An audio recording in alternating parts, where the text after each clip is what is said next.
कर देगा, उलट देगा। उलट चलो अपने मन में, तो क्यों भटकता है इस वन में। इस संसार को बन का अंदर ऊपर ला लेता और तब उसको अपना ताकत बताता है।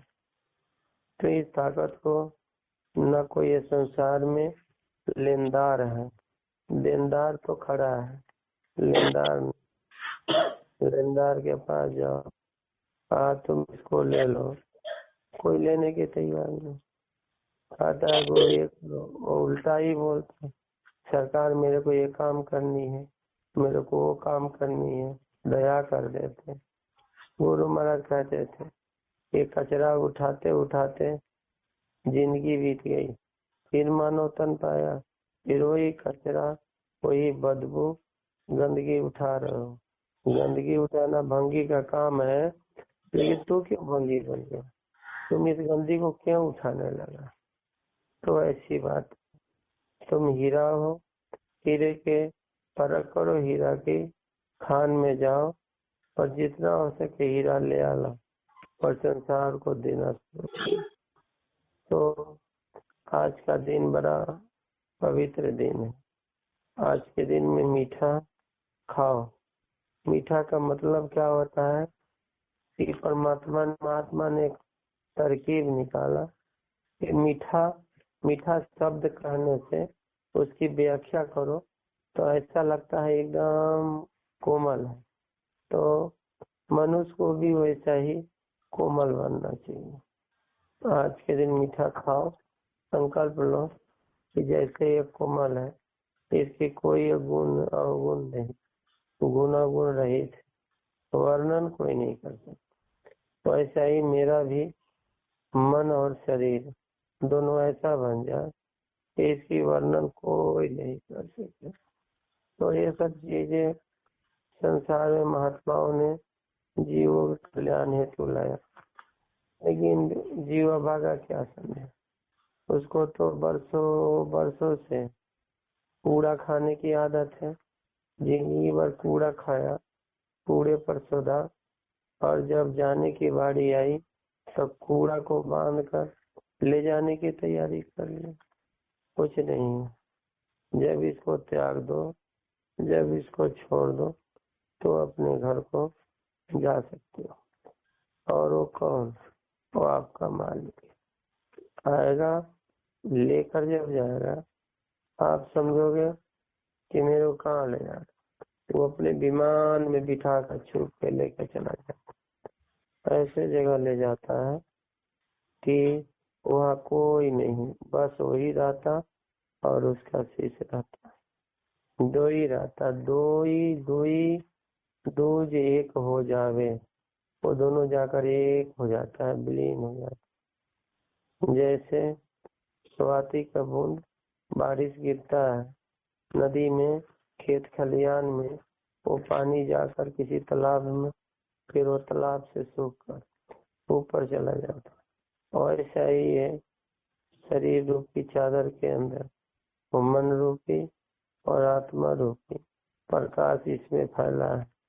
फिर वैसा ही महात्मा जब मिलेगा तो सोखने वाली महात्मा चाहिए जो उसको सोख ले, अपने में मिला ले। जब ऐसे महापुरुष मिले तो इस संसार से मुक्ति है, नहीं तो फिर आवागमन है। और आज बड़े दिन खुशी की है, तो इस पर 2-4 शब्द आप लोगों को बता दिया, तो गौर से इसको बातों पर ध्यान दिया कीजिए। जो चीज कहता हूँ वो मेरा नहीं, ये किसी और का दिया हुआ प्रसाद है, जो शब्द के द्वारा मैं आपको अंदर डाल दिए। अगर इस शब्द को आप लोग पकड़ो, मंथन करो, चिंतन करो, तो मालूम चलेगा कि हकीकत में सच्चाई के राह पर चलना ही सबसे बड़ा कर्तव्य है। मनुष्य के 3 काम को त्याग देना चाहिए। सबसे पहले तो जो गलत शब्द बोल रहा है, झूठ बोलता है, उसको कदापि नहीं, अगर आदत है तो आहिस्ता आहिस्ता उसको 1-2 करके छोड़ते चला जाए। जब छोड़ेगा परिवार सुखी, जिस दफ्तर में काम कर रहा है उसकी कर्मचारी सुखी, बाहर प्रचार होगा वो भी सुखी। तो सबसे पहले आदमी को अपने मन के विकार यानी झूठ को हटाकर सच्चाई सद्मार्ग पर चलना चाहिए। सद्मार्ग पर चलते हुए अपने गुरु की निगरानी में रहकर और उनके वचन को मानकर फिर साधना करनी चाहिए। और फिर साधना करते हुए उनको वचन वाणी को सुनते हुए ऊपर को चलना चाहिए। ऐसे तत्पर्य रहा, ऐसा व्यवस्था रहा और इस तरह के अगर काम रहा तो ही जीव ये संसार से फिर वो शिव बन जाता है, शिव बन संसार से निकल जाता है। फिर वो कहता हम ब्रह्मास्मि, मैं ब्रह्म हूँ, मैं संसार को पैदा करने वाला रचना करने वाला हूँ। क्योंकि उसके मन की संकल्प इतनी तेज हो जाती है कि वो जो चाहे करे सेकंडों में पैदा कर दे, वही परमात्मा का रूप धारण हो जाता है। मनुष्य परमात्मा कब बनता है? जब अपने विचार गुरु में समाहित कर देता है, तब वो परमात्मा का रूप धारण कर लेता है। परमात्मा इंसानी भगवान बन जाता है, यानी भजने लगता है। इस संसार को समझता है भाज्य, यानी इसको छोड़ो, तो वो भगवान बन जाता है, निकल जाता है। तो हर व्यक्तियों को इस बात पर ध्यान देकर अपने अपने गुरु के निगरानी में रहकर, और गुरु उसका कहीं भी रहे उससे कुछ लेना देना नहीं, बस वो अपने आप को समझे कि मेरा गुरु मेरे पास है और उसकी निगरानी में रहकर चुस्त होकर भगवान की भक्ति करनी चाहिए। तो जाकर इस संसार से वो अपने घर को आराम से निकल सकता है और अपने घर में जा सकता है। तो आप लोग भी ये विचार बनाकर अपने मालिक को भक्ति करना, अपने मालिक में विलीन होने की कोशिश करना। मैं भी यही सोच कर अपने मालिक के साथ रहता हूँ कि मैं संसार में फिर नहीं हूँ, क्योंकि मैं इस संसार की हर गति को जान गया। संसार क्या है, इसलिए जो आ गया फंस गया, अब दोबारा फंसना नहीं चाहता हूँ। क्योंकि मेरे निकालने वाले ने निकालते हुए कहा पीछे मुड़कर मत देखना, मैं भी लोगों को कहता हूँ पीछे मुड़कर मत जाओ, नहीं तो संसार ऐसे जगह खींच कर लेकर चला जाएगा कि आपको कुछ समझ ही नहीं। तकलीफ ही तकलीफ है।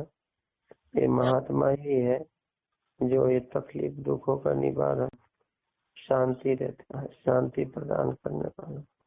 तो महात्मा पूजनीय है, अतुलनीय है।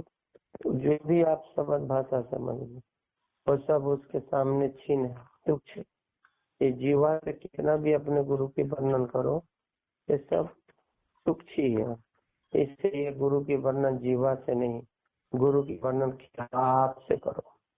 ख्यालात के मतलब है अपने अंदर समाहित करना, ये अपने मन की दशा से जाता है।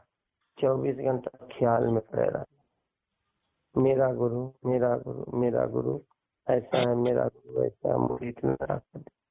जब एक ख्यालात में रहोगे तो वो दया करता है। बस इतना कहकर मैं अपनी वचन वाणी को विराम देता हूँ। आज का दिन आप लोग के लिए अच्छा है, शुभ है। सब लोग दिन में अच्छे से कुछ खाए होंगे तो ठीक है, नहीं रात को मीठा प्रसाद बनाने का और भगवान को गुरु की अर्पण करके सब लोग भोजन प्रसाद मीठा बनाइए और मीठा बनाकर खाने की कोशिश कीजिएगा। क्योंकि मैं गुड़ बनूं, गुड़ नहीं गुड़ मतलब मीठा बनूं, जहाँ रहूं उसको मिठास पैदा करता हूँ। ये समझकर आप लोग इस काम को करिएगा। सब लोग सादर जय गुरुदेव, जय गुरुदेव।